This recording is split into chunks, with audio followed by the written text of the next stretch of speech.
The fog rolled in thick off the Atlantic like a shroud no one bothered to lift, swallowing Haven's edge whole. Elias Harlan slammed the last box into the bed of his rusted Ford pickup, the thud echoing against the clapboard house that had held too many ghosts for too long. And then, cutting through the salt-stung air like a blade he thought he'd buried years ago, came the voice. Eli.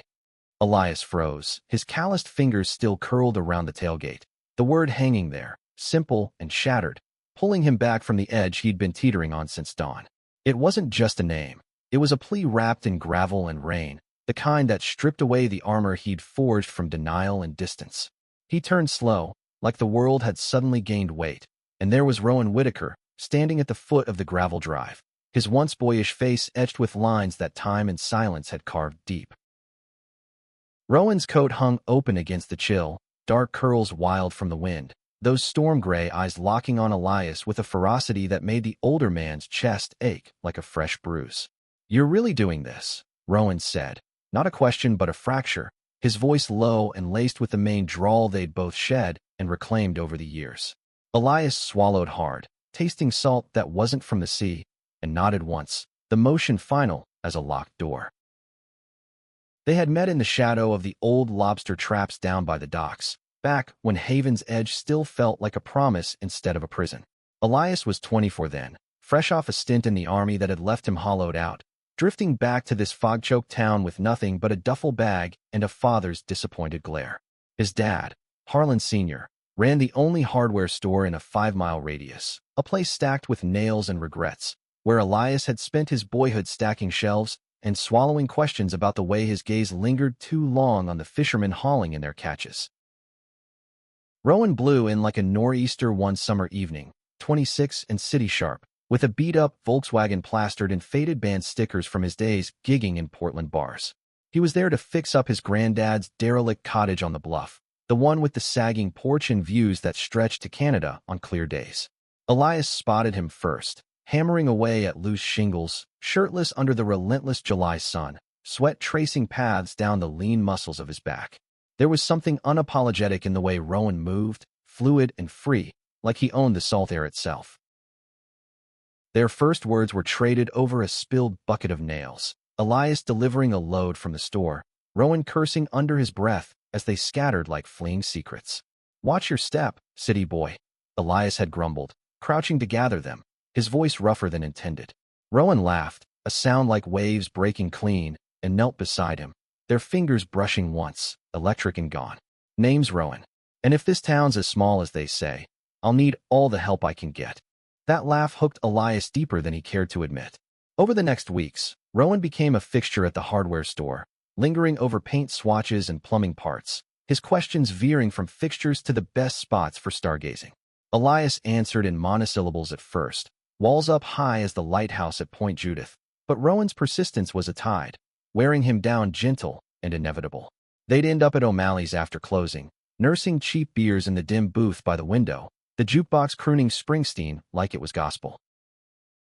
One night, after too many rounds and a story about Rowan's failed attempt at music school in Boston, how the city chewed him up and spat him back to the coast, Elias found himself spilling fragments of his own wreckage. The army, the desert nights that blurred into nightmares, the letters from home that never mentioned the brother who died too young in a mill accident. Rowan's hand found his under the table, thumb tracing a slow circle on his knuckle, and Elias didn't pull away. That touch lingered like smoke, warm and hazardous, igniting something he'd buried under layers of flannel and silence. By August, the cottage was half rebuilt, and so was whatever this was between them. They stole moments in the salt marshes, where the cordgrass hid their tangled limbs, and whispered confessions. Rowan's mouth was soft against Elias's, tasting of sea brine and stolen cigarettes, his hands mapping the scars on Elias's ribs like they were constellations worth charting. "You're not alone in this," Rowan murmured one evening, as the sun dipped low and painted them gold, their bodies slick and spent on a blanket spread over the dunes. Elias believed him then, in the haze of afterglow, when the world narrowed to the rise and fall of Rowan's chest against his. But Haven's Edge wasn't kind of secrets. Whispers started in the off-season, when the tourists fled and the locals turned inward like clams at low tide. Elias's father caught wind first, cornering him in the stockroom with a face like thunder. Folks are talking, son. About you and that Whitaker boy. You gonna let this town drag our name through the mud?" The words landed like punches, each one cracking the fragile thing Elias had dared to build. He denied it, of course, laughed it off as idle gossip, the hardware store's bell jingling like a lie as he fled to the docks. Rowan felt the shift, the way Elias's touches grew hesitant, his eyes darting to shadows that weren't there. "What's eating you?" he'd ask, pulling Elias close in the dim light of the cottage, the scent of fresh pine and varnish clinging to the air. Elias would deflect with a kiss, fierce and fleeting, but the doubt festered. One night, after a bonfire party where the beer flowed and the stares lingered too long, Elias snapped. They were walking back along the bluff path, Rowan's arm slung casual around his shoulders, when a truck slowed, headlights cutting through the dark like accusations. "Faggots," someone slurred from the cab. The word spat like venom before tires spun gravel and vanished. Elias recoiled, shrugging off Rowan's arm as if burned. "This can't work," he said, voice flat and foreign even to his own ears. Rowan's face crumpled, gray eyes searching his for the lie, but Elias turned away, boots crunching toward home. He didn't look back, didn't see Rowan standing there, swallowed by the night, the echo of his silence louder than any storm. The months that followed blurred into a numb routine. Elias threw himself into the store, into dates with women from church suppers that tasted like ash, into anything that drowned the hollow ache. Rowan finished the cottage and stayed, taking a job at the cannery, his presence a ghost Elias avoided like plague. They'd pass on the street, Elias with a curt nod, Rowan with a gaze that stripped him bare, and the town pretended not to notice the fracture. Years stacked like cordwood. Elias's father passed from the cancer that ate him slow, leaving the store in a ledger of debts. Rowan opened a small gallery in the old mill, filling it with driftwood sculptures and paintings of jagged coastlines that screamed of unspoken loss.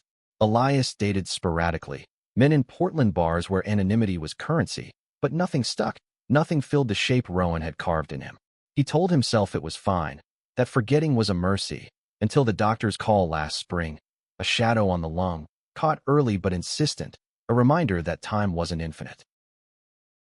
Packing had been mechanical, boxes labeled with the precision of a man tying off loose ends. Sell the store to the chain from Bangor, liquidate the house, head west to California where the sun might burn away the chill. He'd signed the papers that morning, the realtor's handshake firm as a full stop. Freedom, he called it in his head, but it rang hollow as he taped the last flap shut. Now, with Rowan standing there, the word Eli still vibrating in the air, the illusion cracked wide. "Why now?" Elias asked, stepping closer despite himself, the gravel shifting under his boots like unstable ground. Rowan's laugh was bitter, stripped of its old warmth. "Because you're running again. And this time, I'm not letting you vanish without a fight." The wind picked up, whipping the hem of Rowan's coat, carrying the faint tang of wood smoke from the chimney stacks down harbor. Elias's pulse thrummed in his ears, a drumbeat of what-ifs and long-buried whys. He wanted to turn away, climb into the truck and gun it toward the highway, leave Haven's Edge and its salt-scarred memories in the rearview. But Rowan's eyes held him, stormy and steadfast, pulling at threads he'd thought severed clean. "Come inside," Elias said finally, the invitation rough as sandpaper. "It's too damn cold out here for truths." They crossed the threshold into the half-empty living room, boxes stacked like accusations against the walls painted the color of faded sky. The couch sagged under their weight as they sat, not touching, the space between them vast as the bay on a calm day. Rowan rubbed his hands together, breath fogging slightly in the draft from the cracked window. "I heard about the diagnosis," he said, voice steady but eyes betraying the tremor. "Small town. Lies travel slower than truths sometimes." Elias leaned forward, elbows on knees, staring at the scuffed floorboards that had borne witness to their stolen nights. "Doesn't change anything. I need to go. Start over where no one knows my name or my mistakes." The word tasted sour, a betrayal of the man who'd once mapped his skin like sacred ground. Rowan's hand shot out, gripping Elias's wrist, not hard, but unyielding, thumb pressing into the pulse point that jumped erratic. "Mistakes? Is that what we were?" His voice cracked on the edge, raw and reeling. Elias met his gaze, hazel clashing with gray, and saw the boy from the dunes, the man from the gallery openings he'd skipped, layered in one aching stare. No, Elias whispered, the admission slipping free like a stone from a cliff. We were the only real thing I ever had. The silence stretched, heavy with the weight of unsaid years, until Rowan pulled him closer, their foreheads touching, breaths mingling in the chill air. Then don't leave me behind again, Rowan murmured, lips brushing Elias's temple, a spark that ignited the dry tinder of memory. They talked then, halting at first, words tumbling like rocks in a tumbler, about the fear that had choked Elias silent, the nights Rowan had lain awake staring at the ceiling beams, wondering if love was just another tide that ebbed away. About the father whose Bible-thumping legacy had twisted Elias's desires into knots of shame, the mother who died too early to offer softer wisdom. Rowan spoke of his own scars, the ex in Boston who'd called him too small town for the spotlight, the gallery's quiet success built on pieces of their shared ache. As the sky outside deepened to indigo, they moved to the kitchen, Elias rummaging for the forgotten bottle of bourbon in the cupboard above the fridge. They poured into mismatched mugs, the amber liquid catching the lamplight like trapped sunset. Sitting at the scarred oak table where Elias's father had once mapped fishing routes, they let the stories flow freer. Rowan traced the grain of the wood with his finger, recounting the first sculpture he'd made after their fallout. A twisted driftwood heart, cracked down the middle, that sold to a collector from New York for more than it should have. You kept coming back, Elias said, voice thick with the burn of liquor and regret. Why? Rowan looked up, eyes soft in the low light. Because some roots go deeper than we think. And I saw you, Eli. Still do. Under all that armor. The admission hung there, vulnerable as exposed tide pools, and Elias felt the walls he'd built tremble.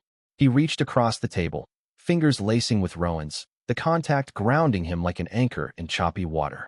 They stayed like that until the bottle emptied, the conversation weaving into lighter threads. Memories of bonfires and stolen kisses, the way Rowan's laugh could cut through fog like a siren's call. When the clock ticked past midnight, exhaustion tugged at them both, but neither moved to leave. Instead, Rowan stood, pulling Elias up with him, their bodies aligning in the familiar dance of half-remembered want. The kiss started tentative, a brush of lips tasting of bourbon and brine, but deepened quick, hands roaming with the urgency of reclaimed time. Elias's back hit the wall by the stairs, Rowan's weight pressing close, solid and sure, erasing the years in a rush of heat. They climbed the steps slow, shedding layers like old skin, jacket pooling at the landing, shirt tugged overhead in the hallway, boots kicked aside with muffled thuds. The bedroom door creaked open to a space stripped bare save for the mattress on the floor, sheets rumpled from restless nights. They fell onto it together, limbs entwining, breaths sinking in the rhythm they'd never truly lost. Rowan's touch was reverent, fingers tracing the new lines on Elias's body, the faint scar from the biopsy, the softening at his waist from too many solitary suppers. Beautiful, he whispered against Elias's collarbone, the word a balm to wounds Elias had worn like badges. Elias arched into him, hands fisting in Rowan's curls, pulling him down for kisses that bruised sweet, mapping the planes of his chest, the dip of his hip, reclaiming territory long left fallow. In the quiet aftermath, tangled in sheets that smelled of dust and desire, Elias lay with his head on Rowan's chest, listening to the steady thump that mocked his own erratic beat.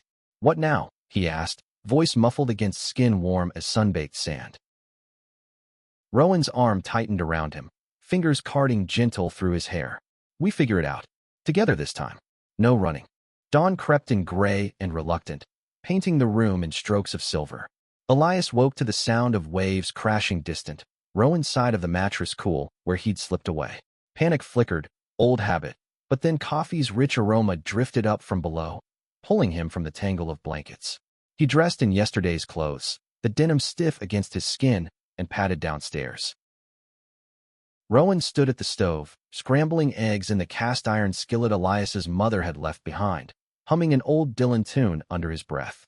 Sunlight slanted through the window, gilding his profile, and for a moment, Elias was 24 again, watching from the doorway with a heart unscarred. Smells like home, he said, stepping close, arms wrapping around Rowan's waist from behind. Rowan leaned back into him, spatula pausing mid-turn. Good, because we're not done building one. They ate at the table, plates steaming, conversation light, but laced with undercurrents. the logistics of unsold boxes, the doctor's follow-up in Portland, the gallery show Rowan had opening in 2 weeks that he wanted Elias to see. But as the meal wound down, the weight settled heavier. The truck's still loaded, Elias said, fork tracing patterns and yoke remnants. I could be on the road by noon. Rowan's fork clattered down, eyes sharpening. Is that what you want? Or what fear's telling you to do? He reached across, palm upturned, waiting. Elias stared at it, the calluses from carving tools a map of persistence, and felt the pull, the same one that had drawn him to the dunes all those years back. I want to stay, he admitted, the words foreign and freeing. But it's not that simple. The store's gone, Dad's ghost in every corner. Then we make new ghosts, Rowan said, simple as that, his grip firm when Elias took his hand. Ones that don't haunt.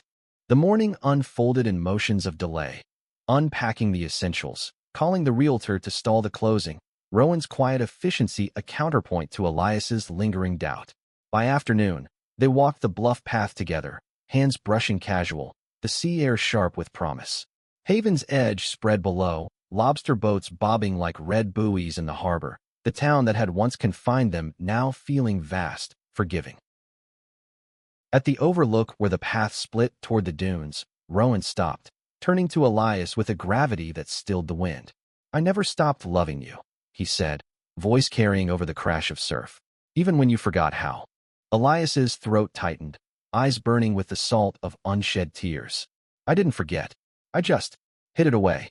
He cupped Rowan's face, thumbs brushing the faint stubble, and kissed him there under the open sky, unhurried and unafraid, the town be damned. Word of their reconciliation spread slow, like molasses in January. First the realtor's raised eyebrow at the canceled sale, then whispers at O'Malley's over pints. Elias felt the stares, the sidelong glances at the hardware store where he reopened under new management, stocking shelves with Rowan's sketches framed on the walls. But this time, he met them head-on, chin lifted, Rowan's hand a steady weight in his when they walked Main Street.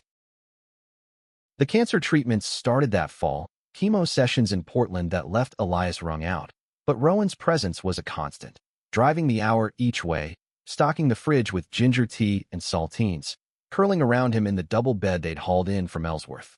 Nights blurred into fevers and chills, Elias's body a battlefield, but Rowan's stories pulled him through. Tales of gallery visitors who saw themselves in the driftwood, of bonfires planned for spring where they'd invite the town or not, their choice.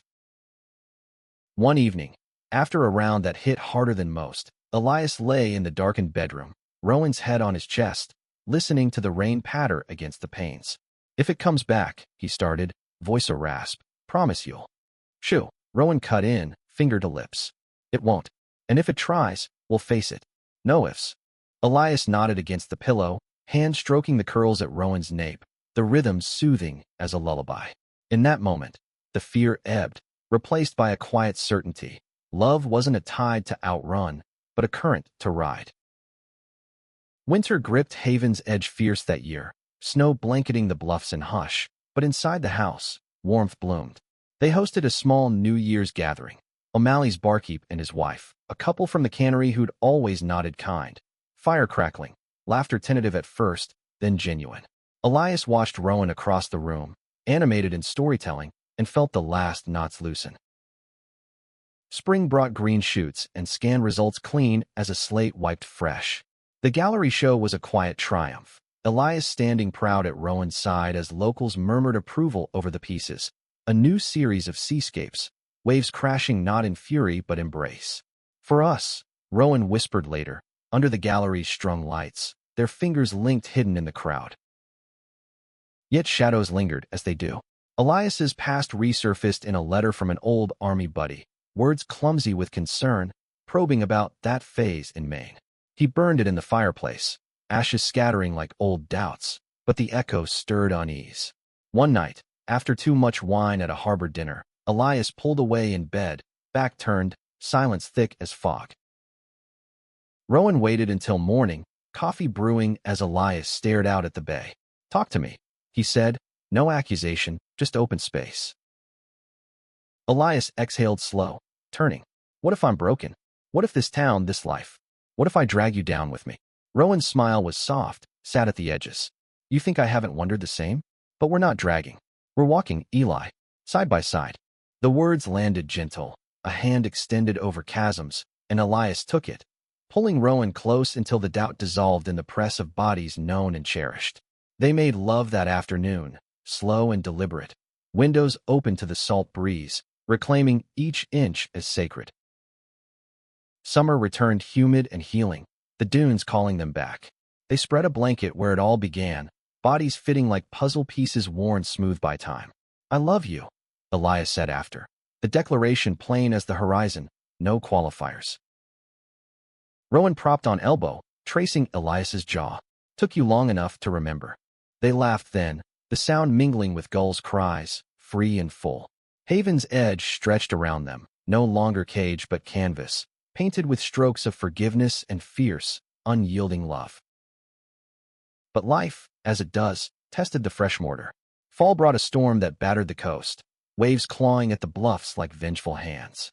The cottage, Rowan's now shared sanctuary, took the brunt, roof caving in a roar that woke them at midnight. Rain lashed through the breach as they scrambled to salvage what they could, sculptures splintered, canvases sodden, but the driftwood heart from years back intact, cradled in Elias's arms like a talisman. In the aftermath, amid tarps and hammers, frustration boiled over. Elias, swinging a mallet at stubborn beams, snapped at Rowan's suggestion to call in help from town. I can handle this. Always have. Rowan dropped his tools, face flushed. By yourself? Like before? Damn it. Eli, that's what broke us last time. Your pride. Thinking love means carrying it all alone. The words hung sharp, slicing old wounds, and Elias stormed out into the drizzle, truck keys jangling like chains. He drove the winding roads blind with anger and fear, pulling over at the overlook where they'd kissed last spring, engine ticking cool as his resolve. Hours passed, sky clearing to stars pricked sharp. When he returned, porch light glowed warm, Rowan silhouetted in the doorframe. No lecture waiting, just open arms. I'm sorry, Elias said, stepping into the embrace, rain-slick and spent. For then. For now. Rowan held him tighter. Me too. But we're stronger cracked. Gold in the breaks, remember? They rebuilt together, calling neighbors whose help came grudging at first, then generous. Nails from the store, paint from the gallery, hands that bridged divides. The cottage rose renewed, windows framing the sea like eyes turned outward, and with it, their bond, tempered in storm. Winter whispered in early, snow dusting the eaves, but inside, the fire burned steady. Elias's checkups came and went, each clear report a quiet victory celebrated with walks along the frozen shore, mittened hands linked. Rowan's next show loomed, pieces born of the flood, twisted would reborn as guardians, waves frozen in foam-flecked fury. Opening night buzzed with unfamiliar faces, collectors from Boston, a critic from the Portland Press-Herald. Elias hovered at the edges, flannel ill-suited among wool suits, but Rowan's glance pulled him center, arm around waist unhidden.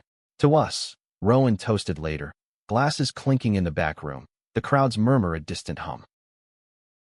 Yet as the evening wound down, a face from Elias's past materialized, Tyler Grant, the army buddy whose letter he'd torched, broad-shouldered and beaming false. Heard you settled down, Tyler said, clapping Elias's back too hard, eyes flicking to Rowan with veiled disdain. Good for you, man. Real American dream. The jab landed sly, stirring bile, but Elias straightened, Rowan's hand at anchor at his back.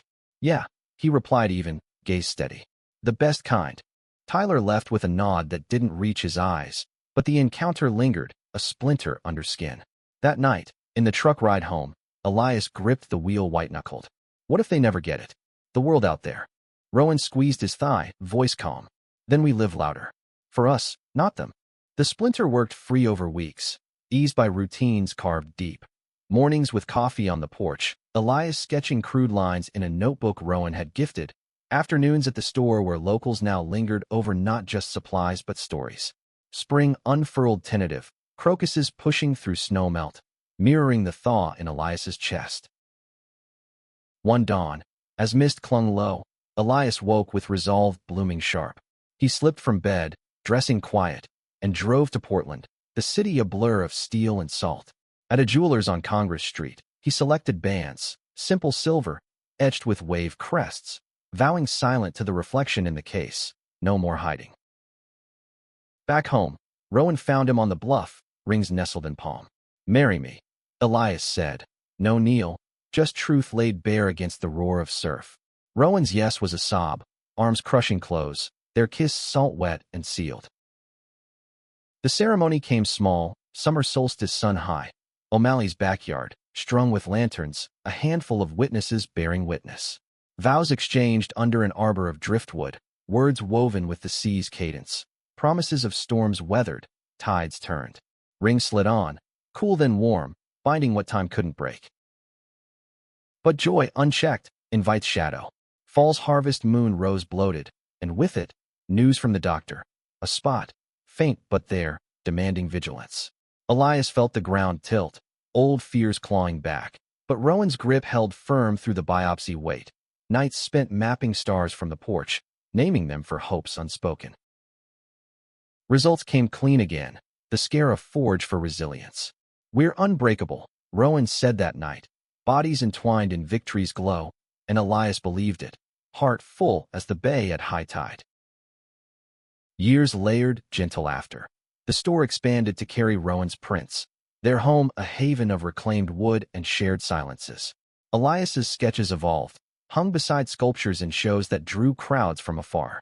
Haven's edge softened around them, pride flags fluttering come June. Whispers turned to nods of quiet allyship. On their 10th anniversary, they returned to the dunes, blankets spread, wine uncorked. "I almost forgot you," Elias confessed, head on Rowan's lap, fingers tracing silver in his curls. Rowan smiled down, eyes crinkled eternal. "But you remembered, and that's the story worth telling." The sun dipped low, painting them gold once more, love a constant current, carrying them home.